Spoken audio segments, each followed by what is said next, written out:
परिचय। भारी बारिश के बाद गड्ढे कीचड़ वाले पानी से भर गए हैं। 12 साल के एक उत्सुक लड़के दिनेश ने कीचड़ को पानी से अलग करने की कोशिश की। देखते हैं कि वो साफ पानी हासिल करने के अपने इस काम में कहां तक कामयाब होता है। उद्देश्य। इस पाठ के अंत में आप निम्न करने में सक्षम हो जाएंगे: सेडिमेंटेशन यानी अवसादन और डिकेंटेशन यानी निथारने की तकनीक के बारे में बताना, फिल्ट्रेशन यानी छानने की तकनीक के बारे में बताना, वाष्पीकरण और संघनन की तकनीक के बारे में बताना, पानी के घोलने के गुण को समझना, सैचुरेटेड यानी संतृप्त और अनसैचुरेटेड यानी असंतृप्त घोलों के बीच अंतर करना, अलग करने की विधियां, अवसाधन और निथारना। दिनेश ने एक बीकर को कीचड़ वाले पानी से भर दिया और कुछ समय तक इसे बिल्कुल नहीं छेड़ा। कुछ समय के बाद वो बीकर को देखकर हैरान रह गया। वो क्यों आश्चर्यचकित हुआ? आइए इसका कारण जानें। बीकर में पानी एकदम साफ था। मिट्टी क्योंकि भारी होती है, इसलिए वह बीकर की तली में बैठ गई, जबकि पानी उसके ऊपर मौजूद था। बीकर की तली में मिट्टी के जमने की इस प्रक्रिया को अवसादन कहा जाता है, और जो मिट्टी नीचे जमा हुई उसे अवसाद या तलछट कहते हैं।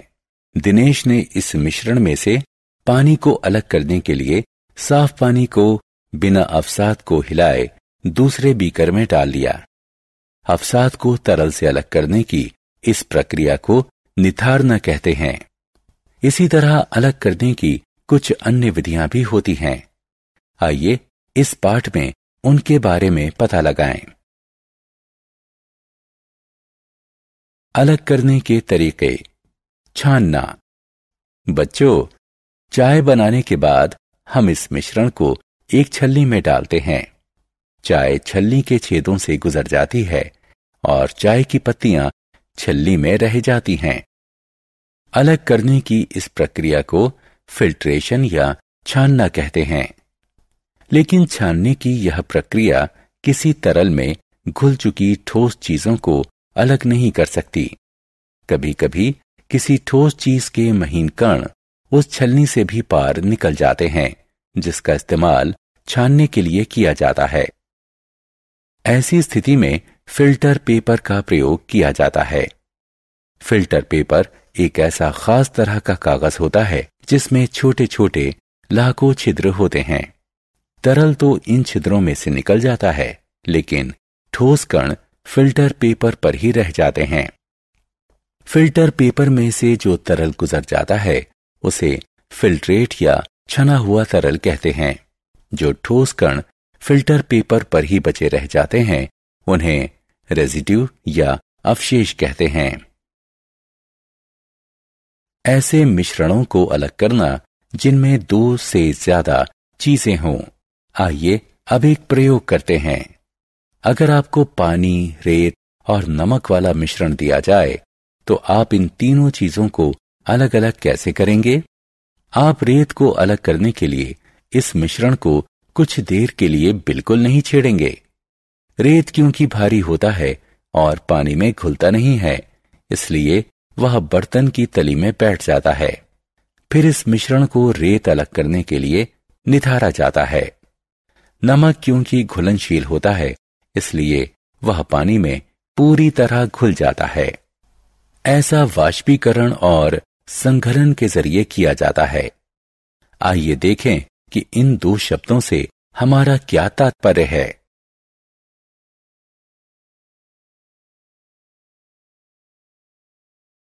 अलग करने के तरीके। वाष्पीकरण और संघनन। जिस प्रक्रिया में पानी को गर्म करके भाप कणों में बदला जाता है उसे वाष्पीकरण कहते हैं। जिस प्रक्रिया में भाप के कणों को पानी में बदला जाता है उसे संघनन कहते हैं। जब हमें पानी में घुले हुए नमक के मिश्रण को अलग अलग करना होता है तो हम इस घोल को एक केतली में डालकर उसे ढक्कन से ढक देते हैं। पानी गर्म होकर कणों में बदल जाता है, जो केतली के मुंह से निकलने लगते हैं। इस पानी को तब तक गर्म करते रहिए जब तक सारा पानी कणों में परिवर्तित नहीं हो जाता। अब केतली में सिर्फ नमक ही बचा रहेगा। तो इस प्रकार इस प्रक्रिया के जरिए पानी में घुले हुए नमक को पानी से अलग किया जा सकता है। पानी को ऊष्मा के जरिए कणों में बदलने की इस प्रक्रिया को वाष्पीकरण कहते हैं। पानी प्राप्त करने के लिए नमकीन पानी को गर्म करने के दौरान बर्फ वाली एक तश्तरी को केतली के मुंह के ठीक ऊपर पकड़िए। जब केतली के मुंह से निकलने वाली भाप बर्फ वाली प्लेट के संपर्क में आती है तो ये घनीभूत हो जाती है और इससे पानी बन जाता है। इस प्रक्रिया से हमें पानी वापस मिल जाता है। जल कणों को पानी में बदलने की इस प्रक्रिया को कंडेंसेशन यानी संघनन कहते हैं।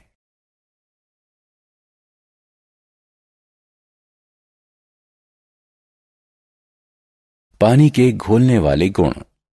पानी एक ऐसी चीज है जिसमें बहुत सारी चीजें घुल जाती हैं, लेकिन कुछ चीजें ऐसी भी हैं जो पानी में नहीं घुलती।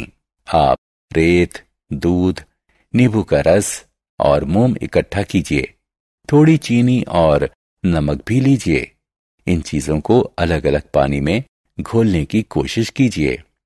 आपको क्या पता चलता है? उसकी एक तालिका बनाइए। आप जो तालिका बनाते हैं उसकी तुलना स्क्रीन पर दिखाई गई तालिका से करिए। संतृप्त और असंतृप्त घोल। चलिए अब एक और प्रयोग करते हैं। एक बीकर लीजिए और उसमें थोड़ा सा नमक घोलिए। इस घोल में और नमक मिलाते जाइए। जब तक पानी में नमक घुलता जाएगा यह घोल असंतृप्त घोल कहलाएगा। लेकिन जल्दी ही एक ऐसी स्थिति आएगी जब आप इस घोल में और अधिक नमक नहीं घोल पाएंगे। इस स्थिति में यह घोल संतृप्त हो जाएगा। तो किसी घोल को तब घनीकृत कहते हैं अगर इसमें किसी चीज की और अधिक मात्रा को घोला ना जा सके। संतृप्त घोल पर ऊष्मा का प्रभाव। किसी संतृप्त घोल में नमक की थोड़ी मात्रा मिलाइए और इसे गर्म कीजिए। बीकर की तली में बिना घुले नमक का क्या होता है? जी हां, ये घोल में घुलने लगता है। अब इस गर्म घोल को ठंडा होने दीजिए। क्या नमक फिर से बीकर की तली में जम जाता है? जी हां, बिल्कुल। तो विद्यार्थियों, यह प्रयोग दिखाता है कि आप पानी को गर्म करके उसमें नमक की काफी मात्रा घोल सकते हैं। सारांश। आइए हमने जो कुछ सीखा है उसे संक्षेप में दोहराएं।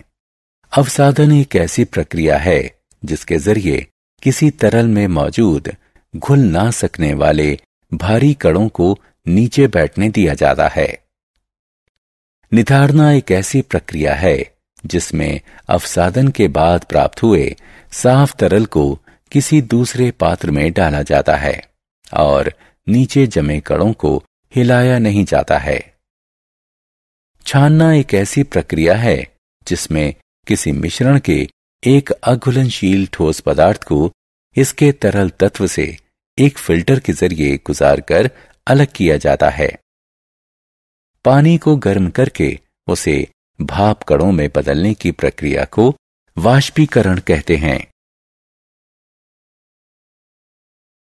पानी के कणों को पानी में बदलने की प्रक्रिया को संघनीकरण कहते हैं। जिस घोल में किसी चीज की ज्यादा मात्रा को घोला जा सकता हो उसे असंतृप्त घोल कहा जाता है, जबकि जिस घोल में ऐसा नहीं किया जा सकता उसे संतृप्त कहा जाता है।